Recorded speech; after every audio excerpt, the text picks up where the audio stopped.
आप सभी भक्तों को भाई दूज पर्व की हार्दिक शुभकामनाएं। कार्तिक शुक्ल द्वितीया को मनाए जाने वाला भाई दूज का त्यौहार भाई बहन के अटूट प्रेम का प्रतीक है। मान्यता है इस दिन यमुना ने अपने भाई यम को आदर सत्कार के साथ भोजन कराया था। यमराज के वरदान अनुसार जो व्यक्ति इस दिन यमुना में स्नान करके यम का पूजन करेगा, मृत्यु के पश्चात उसे यम लोक में नहीं जाना पड़ेगा। यमुना को सूर्य की पुत्री माना जाता है और ऐसा माना जाता है कि वे सभी तरह के कष्टों को दूर करती है। इसलिए यम द्वितीया के दिन यमुना नदी में स्नान करना और यमुना और यमराज की पूजा करना विशेष फलदायी माना जाता है। तो आज के इस वीडियो में आप सभी भक्तगण श्रवण करेंगे कार्तिक महात्म कथा अध्याय 17 और उसके साथ ही श्रवण करेंगे भाई दूज की पावन कथा, कार्तिक मास की कथा। तो आइए भक्तों, पहले श्रवण करते हैं भाई दूज की पावन कथा। कथाओं को बड़े ही श्रद्धा भाव से श्रवण करें। भगवान आप सभी की हर मनोकामना को पूर्ण करे। इसी मंगल कामना के साथ आज की कथा को शुरू करते हैं। भैया दूज की कथा। एक बुढ़िया माई थी, उसके 7 बेटे और एक बेटी थी। बेटे की शादी हो चुकी थी। जब भी उसके बेटे की शादी होती, फेरों के समय एक नाग आता और उसके बेटे को डस लेता था। बेटे की वही मृत्यु हो जाती थी और बहू विधवा हो जाती। इस तरह उसके 6 बेटे मर गए। 7वें की शादी होनी बाकी थी। इस तरह अपने बेटे के मर जाने के दुख से बूढ़ी माई रो रो के अंधी हो गई थी। भाई दूज आने को हुआ तो भाई ने कहा कि मैं बहन से तिलक कराने जाऊंगा।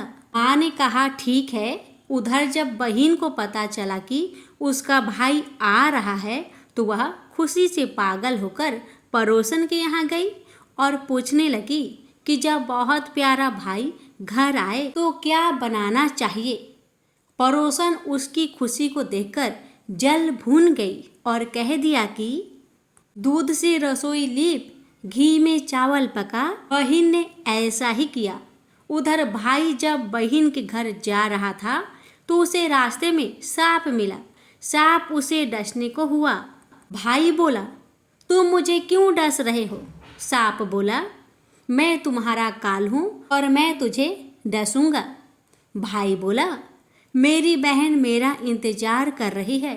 मैं जब तिलक करा के वापस लौटूंगा तब मुझे तुम डस लेना।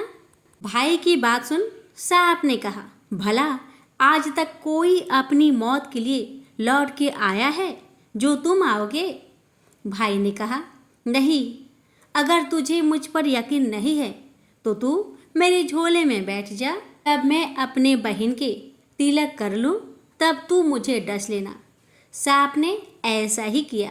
अब भाई बहन के घर पहुँच गया। दोनों बड़े खुश हुए एक दूसरे को देखकर। भाई बोला, बहन जल्दी से खाना दे, मुझे बड़ी भूख लगी है। बहन क्या करे, ना दूध से रसोई सूखे ना घी में चावल पके। ये देख बहन परेशान। भाई ने पूछा, बहन इतनी देर क्यों लग रही है? तू क्या पका रही है? तब बहन ने बताया कि ऐसा ऐसा बात है। भाई बोला, पगली, कहीं घी में कभी चावल पके हैं या दूध से कोई रसोई लीपे हैं? गोबर से रसोई लीप, दूध में चावल पका। बहन ने ऐसा ही किया। खाना खाके भाई को बहुत जोर की नींद आने लगी। इतने में बहन के बच्चे आ गए और कहने लगे, मामा हमारे लिए क्या लाए हैं? भाई बोला, मैं तो कुछ नहीं लाया। बच्चों ने वह झोला ले लिया जिसमें सांप बैठा हुआ था। अब आगे होता है ये कि जैसे ही बच्चों ने झोला खोला उसमें से हीरे का हार निकला। बहन ने कहा, भैया तूने बताया नहीं कि तू मेरे लिए इतना सुंदर हार लाया है। भाई बोला, बहना तुझे पसंद है तो तू ले ले, मुझे हार का क्या करना। अगले दिन भाई बोला, अब मुझे जाना है, मेरे लिए खाना रख दे। बहन ने उसके लिए लड्डू बना के एक डिब्बे में रख दिए। भाई कुछ दूर जाकर थक कर एक पेड़ के नीचे सो गया। उधर होता है ये कि बहन के जब बच्चों को जब भूख लगी तो माँ से कहा कि मुझे खाना दो।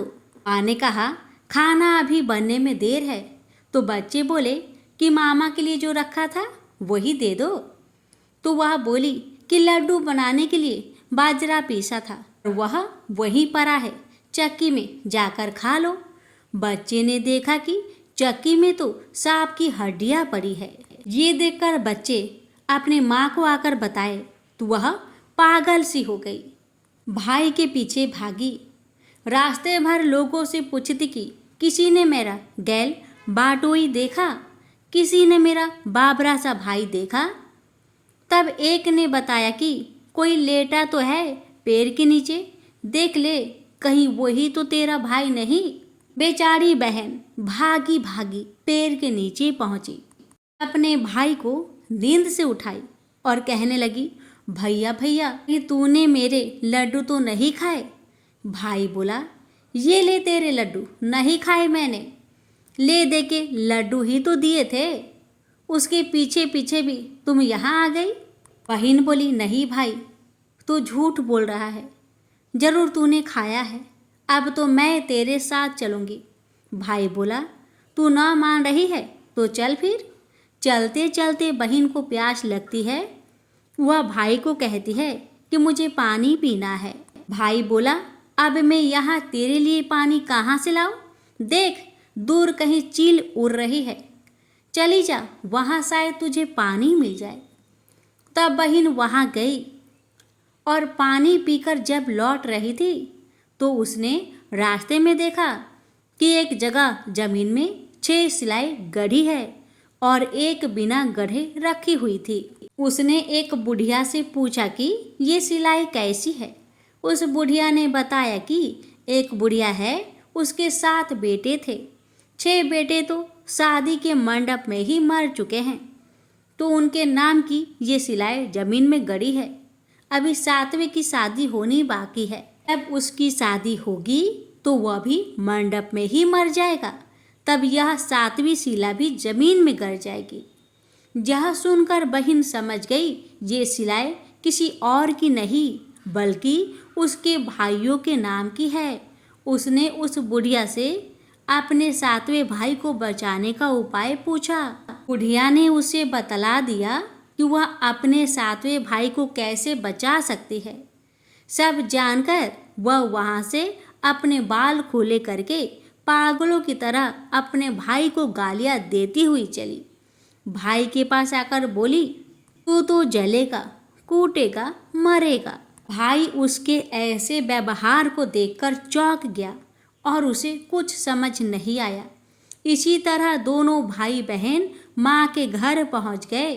थोड़े समय के बाद भाई के लिए सगाई आने लगी, उसकी शादी तय हो गई। जब भाई को सेहरा पहनाने लगे तो वह बोली, इसको क्यों सेहरा बांधेगा, सेहरा तो मैं पहनूंगी, ये तो जलेगा मरेगा। सब लोगों ने परेशान होकर सेहरा बहन को दे दिया। बहन ने देखा उसमें कलंगी की जगह सांप का बच्चा था। बहन ने उसे निकाल के फेंक दिया। अब जब भाई घोड़ी चढ़ने लगा तो बहन फिर बोली, ये घोड़ी पर क्यों चढ़ेगा, घोड़ी पर तो मैं बैठूंगी, ये तो जलेगा मरेगा, इसकी लाश को चील कौवे खाएंगे। सब लोग बहुत परेशान, सबने उसे घोड़ी पर चढ़ने दिया। अब जब बारात चलने को हुई तब बहन बोली, ये क्यों दरवाजे से निकलेगा, ये तो पीछे के रास्ते से जाएगा, दरवाजे से तो मैं निकलूंगी। जब वह दरवाजे के नीचे से जा रही थी तो दरवाजा अचानक गिरने लगा। बहन ने एक ईंट उठाकर अपनी चुनरी में रख ली। दरवाजा वहीं की वहीं रुक गया। सब लोगों को बड़ा अचंभा हुआ। रास्ते में एक जगह बारात रुकी तो भाई को पीपल के पेड़ के नीचे खड़ा कर दिया। बहन कहने लगी, ये क्यों छाँव में खड़ा होगा, ये तो धूप में खड़ा होगा, छाँव में तो मैं खड़ी होगी। ऐसे ही वह पेड़ के नीचे खड़ी हुई, पेड़ गिरने लगा। बहन ने एक पत्ता तोड़कर अपनी चुनरी में रख लिया। पेड़ वहीं के वहीं रुक गया। अब तो सबको विश्वास हो गया कि ये बावली कोई जादू टोना सीख कर आई है। जो बार बार अपने भाई की रक्षा कर रही है। ऐसे करते करते फेरों का समय आ गया। जब दुल्हन आई तो उसने दुल्हन के कान में कहा, अब तक तो मैंने तेरे पति को बचा लिया, अब तू ही अपने पति को और साथ ही अपने मरे हुए जेठों को बचा सकती है। फेरों के समय एक नाग आया। वो जैसे ही दूल्हे को डसने को हुआ, दुल्हन ने उसे एक लोटे में भर के ऊपर से प्लेट से बंद कर दिया। थोड़ी देर बाद नागिन लहर लहर करती आई। दुल्हन से बोली, तू मेरा पति छोड़। दुल्हन बोली, पहले तू मेरा पति छोड़। नागिन ने कहा, ठीक है, मैंने तेरा पति छोड़ा। दुल्हन बोली, ऐसा नहीं, पहले 3 बार बोल। नागिन ने 3 बार बोला। फिर बोली कि अब मेरे पति को छोड़। दुल्हन बोली, एक मेरे पति से क्या होगा, हंसने बोलने के लिए जेठ भी तो होना चाहिए, एक जेठ को भी छोड़। नागिन ने जेठ के भी प्राण छोड़ दिए। फिर दुल्हन ने कहा, एक जेठ से लड़ाई हो गई तो एक और जेठ को छोड़। और इसके बाद बोली कि अगर वो विदेश चला गया तो तीसरा जेठ को भी छोड़। इस तरह एक एक करके दुल्हन ने अपने 6 जेठ को जीवित करा लिए। घर रो रो के बुढ़िया का बुरा हाल था कि अब तो मेरा 7वां बेटा भी बाकी बेटों की तरह मर जाएगा। गांव वालों ने उसे बताया कि उसके 7 बेटा और बहुएं आ रही हैं। तो बुढ़िया बोली, अगर यह बात सच हो तो मेरी आंखों की रोशनी वापस आ जाए और ऐसा सीने से दूध की धार बहने लगे।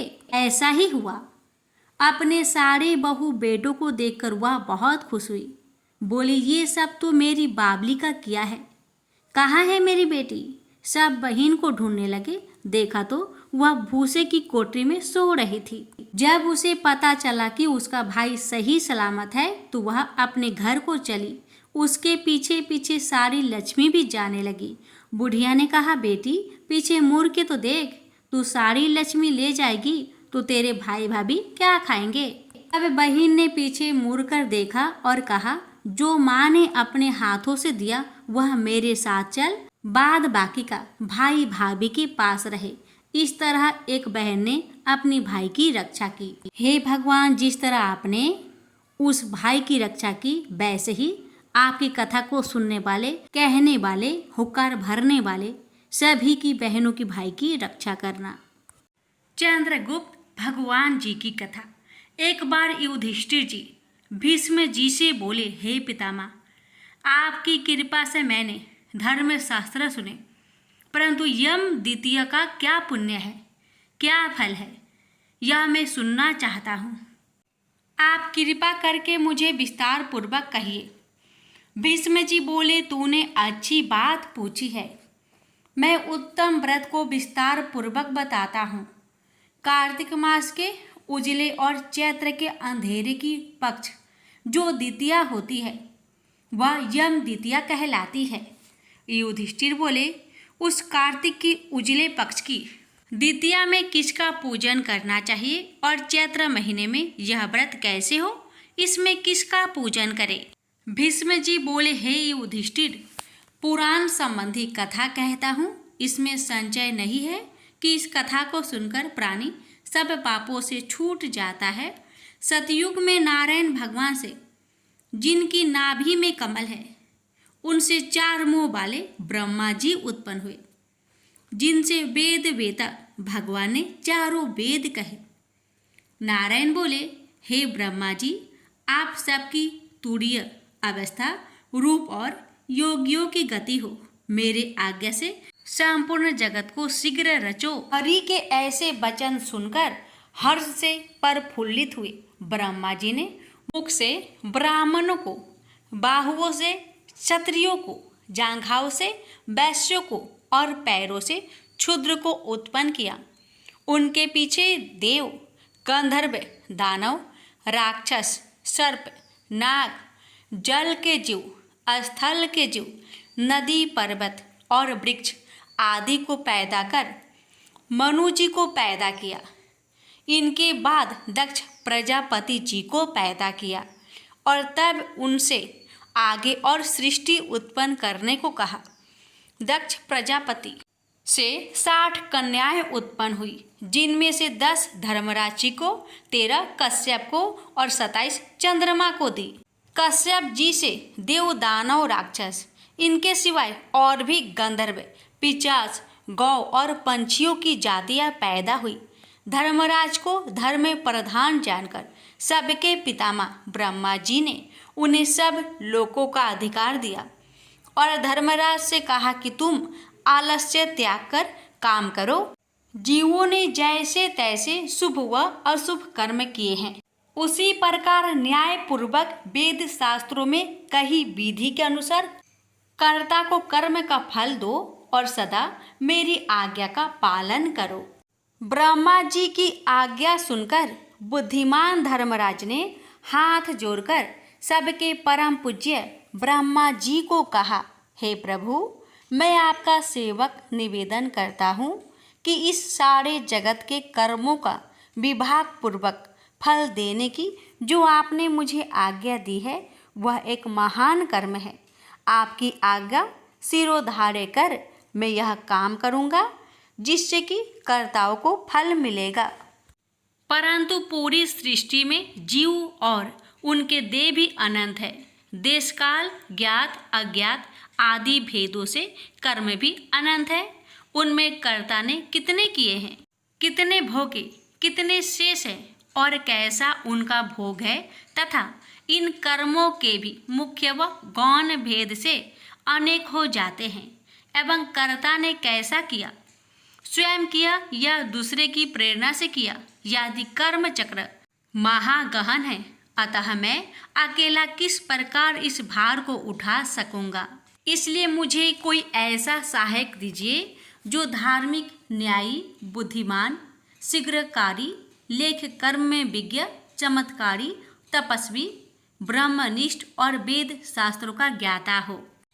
धर्मराज के इस प्रकार प्रार्थना पूर्वक किए हुए कथन को विधाता सत्य जान मन में प्रसन्न हुए और यमराज का मनोरथ पूर्ण करने की चिंता करने लगे कि उक्त सब गुणों वाला ज्ञानी लेखक पुरुष होना चाहिए, उसके बिना धर्मराज का मनोरथ पूर्ण न होगा। तब ब्रह्मा जी ने कहा, हे धर्मराज, तुम्हारे अधिकार में मैं सहायता करूँगा। इतना कह ब्रह्मा जी ध्यान मग्न हो गए। उसी अवस्था में उन्होंने 1000 वर्ष तक तपस्या की। जब समाधि खुली तब अपने सामने श्याम रंग, कमल नयन, शंख की सी गर्दन, गुढ़ सिर, चंद्रमा के समान मुख वाले, कमल, दावत और पानी हाथ में लिए हुए महाबुद्धि, देवताओं का मान बढ़ाने वाला, धर्म के विचार में महाप्रवीण लेखक, कर्म में महाचतुर पुरुष को देख उससे पूछा कि तू कौन है। तब उसने कहा, हे प्रभु, मैं माता पिता को नहीं जानता, किंतु आपके शरीर से प्रकट हुआ हूँ, इसलिए मेरा नामकरण कीजिए और कहिए कि मैं क्या करूँ। ब्रह्मा जी ने उस पुरुष के वचन सुन अपने हृदय से उत्पन्न हुए उस पुरुष को हंसकर कहा, तू मेरी काया से प्रकट हुआ है, इससे मेरी काया में तुम्हारी स्थिति है, इसलिए तुम्हारा नाम कस्त चित्रगुप्त है। धर्मराज के पूर्व में प्राणियों को शुभाशुभ कर्म लिखने में उसका तू सखा बने, इसलिए तेरी उत्पत्ति हुई है। ब्रह्मा जी ने चित्रगुप्त से यह कहकर धर्मराज से कहा, हे धर्मराज, यह उत्तम लेखक तुझको मैंने दिया है, जो संसार में सब कर्म सूत्र की मर्यादा पालने के लिए है। इतना कहकर ब्रह्मा जी अंतर्ध्यान हो गए। फिर वह पुरुष चित्रगुप्त कोटि नगर को जाकर चंड प्रचंड ज्वालामुखी काली जी की पूजन में लग गया। उपवास कर उसने भक्ति के साथ चंडिका जी की भावना मन में की। उनसे उत्तमता से चित्त लगाकर ज्वालामुखी देवी का जप और स्रोतों से भजन, पूजन और उपासना इस प्रकार की, हे जगत को धारण करने वाली, तुमको नमस्कार है। हे महादेवी, तुमको नमस्कार है। स्वर्ग, मृत्यु, पाताल आदि लोक लोकांतरों की रोशनी देने वाली, तुमको नमस्कार है। संध्या और रात्रि रूप भगवती, तुमको नमस्कार है। श्वेत वस्त्र धारण करने वाली सरस्वती, तुमको नमस्कार है। सत, रज, तमोगुण रूप देवगणों को कांति देने वाली देवी, हिमाचल पर्वत पर स्थापित आदि शक्ति चंडी देवी, तुमको नमस्कार है। उत्तम और न्यून गुणों से रहित वेद की प्रकृति करने वाली, 33 कोटि देवताओं को प्रकट करने वाली, त्रिगुण रूप निर्गुण गुण रहित गुणों से बड़े गुणों को देने वाली, 3 नेत्रों वाली, 3 प्रकार की मूर्ति वाली, साधकों को वर देने वाली, दैत्यों का नाश करने वाली, इंद्रादि देवों को राज्य देने वाली, श्री हरि से पूजित देवी है चंडिका। आप इंद्र आदि देवों को जैसे वरदान देती है, वैसे ही मुझको वरदान दीजिए। मैंने लोगों के अधिकार के लिए आपकी स्तुति की है, इसमें संचय नहीं है। ऐसी स्तुति सुन देवी ने चित्रगुप्त जी को वर दिया। देवी जी बोली, हे चित्रगुप्त, तूने मेरा आराधना पूजन किया, इससे मैंने आज तुमको वर दिया कि तू परोपकार में कुशल, अपने अधिकार में सदा स्थिर और असंख्य वर्षों की आयु वाला होगा। यह वर देकर दुर्गा देवी जी अंतर्ध्यान हो गई। उसके बाद चित्रगुप्त धर्मराज के साथ उनके स्थान पर गए और वे आराधना करने योग्य अपने आसन पर स्थित हुए। उसी समय ऋषियों में उत्तम ऋषि सुशर्मा, जिसको संतान की चाहना थी, ब्रह्मा जी का आराधना किया। तब ब्रह्मा जी ने प्रसन्नता से उसकी इरावती नाम की कन्या को पाकर चित्रगुप्त के साथ उसका विवाह किया। उस कन्या से चित्रगुप्त के 8 पुत्र उत्पन्न हुए, जिनके नाम ये है: चारु, सुचारु, चित्र, मतिमान, हिमवान, चित्रचारु, अरुण और अथवा अतीन्द्रिय। दूसरी जो मनु की कन्या दक्षिणा चित्रगुप्त से विवाह की गई। उसके 4 पुत्र हुए, उनके भी नाम सुनो: भानु, विभानु, विश्वभानु और वीर्यवान। चित्रगुप्त के ये 12 पुत्र विख्यात हुए और पृथ्वी तल पर विचरे। उनमें से 4 मथुरा जी को गए और वहां रहने से मथुरा हुए। हे राजन, सुचारु गौर बंगले को गए, इससे वे गौर हुए। चित्रभट्ट नदी के पास के नगर को गए, इससे वे भटना नागर कहलाए। श्रीनिवास नगर में भानु बसे, इससे वे श्रीवास्तव कहलाए। हिमवान अम्बा दुर्गा जी की आराधना कर अम्बा नगर में ठहरे, इससे वे अम्बष्ट कहलाए। सखसेन नगर में अपनी भार्या के साथ मतिमान गए, इससे वे सूर्य ध्वज कहलाए। और अनेक स्थानों में बसे अनेक जाति कहलाए। उस समय पृथ्वी पर एक राजा, जिसका नाम सौदास था, सौराष्ट्र नगर में उत्पन्न हुआ। वह महापापी, पराया धन चुराने वाला, पराई स्त्रियों में आसक्त, महाअभाग्नि, चुगलखोर और पाप कर्म करने वाला था। हे राजन, जन्म से लेकर सारी आयु प्रत्न उसने कुछ भी धर्म नहीं किया। किसी समय वह राजा अपनी सेना लेकर उस वन में, जहाँ उसने निरंतर व्रत करते हुए एक ब्राह्मण को देखा, वह ब्राह्मण चित्रगुप्त और यमराज जी का पूजन कर रहा था। यम द्वितीया का दिन था। राजा ने पूछा, महाराज आप क्या कर रहे हैं? ब्राह्मण ने यम द्वितीया व्रत कह सुनाया। यह सुनकर राजा ने वही उसी दिन कार्तिक के महीने में शुक्ल पक्ष की द्वितीया को धूप तथा दीप आदि सामग्री से चित्रगुप्त जी के साथ धर्मराज जी का पूजन किया। व्रत करके उसके बाद वह अपने घर में आया। कुछ दिन पीछे उसके मन को विस्मरण हुआ और वह व्रत भूल गया। याद आने पर उसने फिर से व्रत किया। समय उपरांत काल संयोग से वह राजा सौदास मर गया। यमदूतों ने उसे ढिंढता से बांधकर यमराज जी के पास पहुंचाया। यमराज जी ने उस घबराते हुए मन वाले राजा को अपने दूतों से पिटते हुए देखा तो चित्रगुप्त जी से पूछा कि इस राजा ने क्या कर्म किया।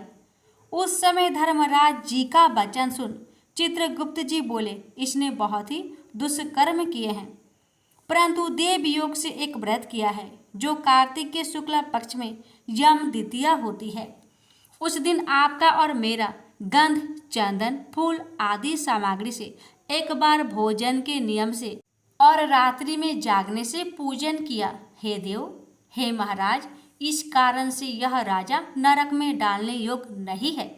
चित्रगुप्त जी के ऐसा कहने से धर्मराज जी ने उसे छुड़ा दिया और वह इस यम द्वितीया के व्रत के प्रभाव से उत्तम गति को प्राप्त हुआ। ऐसा सुनकर राजा युधिष्ठिर भीष्म से बोले, हे पितामह, इस व्रत में मनुष्य को धर्मराज और चित्रगुप्त जी का पूजन कैसे करना चाहिए, सो मुझसे कहिए। भीष्म जी बोले, यम द्वितीया के विधान को सुनो। एक पवित्र स्थान पर धर्मराज और चित्रगुप्त जी की मूर्ति बनाए और उनकी पूजा की कल्पना करे। वहां उन दोनों की प्रतिष्ठा कर 16 प्रकार व 5 प्रकार की सामग्री से श्रद्धा भक्ति युक्त नाना प्रकार के पकवानों, लड्डुओं, फल फूल, पान तथा दक्षिणा आदि सामग्रियों से धर्मराज जी और चित्रगुप्त जी का पूजन करना चाहिए। पीछे बारंबार नमस्कार करें। 18वां अध्याय। रुद्र रूप महाप्रभु शंकर अपने वीर गणों के साथ नंदी पर चढ़कर हंसते हुए युद्ध भूमि में आए। उनको आया देख उनके पराजित गण फिर लौट आए। सिंहनाद करते हुए आयुधों के दैत्य पर प्रहार करने लगे। भीषण रूपधारी रुद्र को देखकर दैत्य भागने लगे। तब युद्ध में अपने अपने दैत्यों को पराजित होते देखकर जलंधर हजारों बाण छोड़ता हुआ भगवान शंकर की ओर दौड़ा। उसके शुभ निशुभ आदि वीर भी क्रोध से अपने होठों को काटते हुए शंकर जी की ओर दौड़े। इतने में शंकर जी ने जलंधर के सब बाण जालों को काटकर अपने गणों को निर्भय कर अन्य अन्य बाणों की आंधी से दैत्य को पीड़ित कर दिया। खरगोरमा नामक दैत्य को अपने फरसे से मार डाला और बलाहक का भी सिर काट दिया। धमसर भी मारा गया और शिवगन चीशी ने प्रचंड नामक दैत्य का सिर काट डाला। इसी को तो शिव जी का वैल ने मारा और कई उनके बाणों द्वारा मारे गए। यह देखकर जलंधर अपने शुभ निशुभ आदि दैत्यों को धिक्कारने लगा और भयभीतों को धैर्य देने लगा, पर किसी प्रकार भी वे त्रस्त दैत्य दोबारा युद्ध भूमि में जाने को तैयार न हुए। दैत्य सेना ने पलायन शुरू कर दिया। महाक्रोध जलंधर शिव जी को अपनी ओर ललकारने लगा। साथ ही उसने 70 बाण मारकर शिव जी को दग्ध कर दिया तथा और भी बहुत से बाणों का प्रहार किया। शिव जी उसके बाणों को काटते रहे, यहाँ तक कि उन्होंने जलंधर की ध्वजा, क्षेत्र और धनुष को भी काट दिया। 7 बाण मारकर उसके शरीर में आघात पहुंचाया। धनुष के कट जाने से जलंधर ने प्रचंड बाण मारकर उनकी गदा के टुकड़े कर दिए। तब उसने समझा कि शिव मुझसे बलवान है, अतः उसने गंधर्वी माया उत्पन्न कर दी। अनेक गंधर्व अप्सराओं से गण पैदा हो गए। वीणा और मृदंग आदि बाजों के साथ नित्य व गान होने लगा। इसमें अपने गणों सहित रुद्र भी मोहित हो गए। उन्होंने युद्ध बंद कर दिया। फिर तो काम से मोहित हो जलंधर जल्दी से त्रिनेत्र भगवान शंकर का रूप धारण करके वृषभ पर बैठ पार्वती के पास जा पहुंचा। उधर जब पार्वती ने अपने पति को आते देखा तो अपनी सखियों का साथ छोड़ दिया और आगे आई। पार्वती को देखकर कामातुर जलंधर का वीर्य पतन हो गया और उसके पवन से वह जड़ भी हो गया। गौरी ने उसे दानव को जाना तो वह अंतर्ध्यान होकर उत्तर की ओर मानस पर चली गई। वहां पार्वती को देखकर जलंधर फिर शिव जी की ओर लौटा। उधर पार्वती जी ने भगवान विष्णु को बुलाकर दैत्य का वह कृत्य कहा और यह प्रश्न किया, क्या आप इसमें अवगत है? भगवान विष्णु ने हाथ जोड़कर उत्तर दिया, आपकी कृपा से मुझे सब कुछ ज्ञात है। हे माँ, जो आज्ञा हो पालन करूं। जगत माता ने विष्णु जी से कहा, उस दैत्य ने जो मार्ग खोला है उसका अनुसरण उचित है। मैं तुम्हें आज्ञा देती हूँ कि तुम जाकर उसकी स्त्री का पतिव्रत धर्म नष्ट करो। वह दैत्य तभी मरेगा। पार्वती जी की आज्ञा पाते ही भगवान विष्णु माँ की आज्ञा सिर उधारे कर छल करने के लिए जलंधर के नगर की ओर गए। प्रेम से बोलिए लक्ष्मी नारायण की जय, उमापति शंकर भगवान की जय। यहीं पर कार्तिक मास कथा अध्याय 18 समाप्त हुआ। आप सुनेंगे 19वां अध्याय। लपसी तपसी की कहानी। एक लपसी था, एक तपसी था। तपसी हमेशा भगवान की तपस्या में लीन रहता था। लपसी रोजाना 1.25 सेर की लपसी बनाकर भगवान का भोग लगाकर जीम लेता था। एक दिन दोनों लड़ने लगे। तपसी बोला, मैं रोज भगवान की तपस्या करता हूँ, इसलिए मैं बड़ा हूँ। तपसी बोला, मैं रोज भगवान को 1.25 सेर लापसी का भोग लगाता हूँ, इसलिए मैं बड़ा हूँ। नारद जी वहां से गुजर रहे थे। दोनों को लड़ता देखकर उनसे पूछा कि तुम क्यों लड़ रहे हो। तपसी ने खुद के बड़ा होने का कारण बताया और लपसी ने अपना कारण बताया। नारद जी बोले, तुम्हारा फैसला मैं कर दूंगा। दूसरे दिन लपसी और तपसी नहाकर अपनी रोज की भक्ति करने आए तो नारद जी ने छुपकर 1.25 करोड़ की एक एक अंगूठी उन दोनों के आगे रख दी। तपसी की नजर जब अंगूठी पर पड़ी तो उसने चुपचाप अंगूठी उठाकर अपने नीचे दबा ली। लपसी की नजर अंगूठी पर पड़ी लेकिन उसने ध्यान नहीं दिया। भगवान को भोग लगाकर लपसी खाने लगा। नारद जी सामने आए तो दोनों ने पूछा कि कौन बड़ा है, तो नारद जी ने तपसी से खड़ा होने को कहा। वो खड़ा हुआ तो उसके नीचे दबी अंगूठी दिखाई पड़ी। नारद जी ने तपसी से कहा, तपस्या करने के बाद भी तुम्हारी चोरी करने की आदत नहीं गई, इसलिए लपसी बड़ा है और तुम्हें तुम्हारी तपस्या का कोई फल भी नहीं मिलेगा। तपसी शर्मिंदा होकर माफी मांगने लगा। उसने नारद जी से पूछा, मुझे मेरी तपस्या का फल कैसे मिलेगा।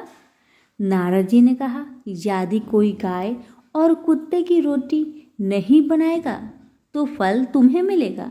यदि कोई ब्राह्मण को भोजन करवाकर दक्षिणा नहीं देगा तो फल तुम्हें मिलेगा। यदि कोई साड़ी के साथ ब्लाउज नहीं देगा तो फल तुझे मिलेगा। यदि कोई दिए से दिया जलाएगा तो फल तुझे मिलेगा। यदि कोई सारी कहानी सुने लेकिन तुम्हारी कहानी नहीं सुने तो फल तुझे मिलेगा। उसी दिन से हर व्रत कथा कहानी के साथ लपसी तपसी की कहानी भी सुनी और कही जाती है। तो प्रेम से बोलिए विष्णु भगवान की जय। धन्यवाद।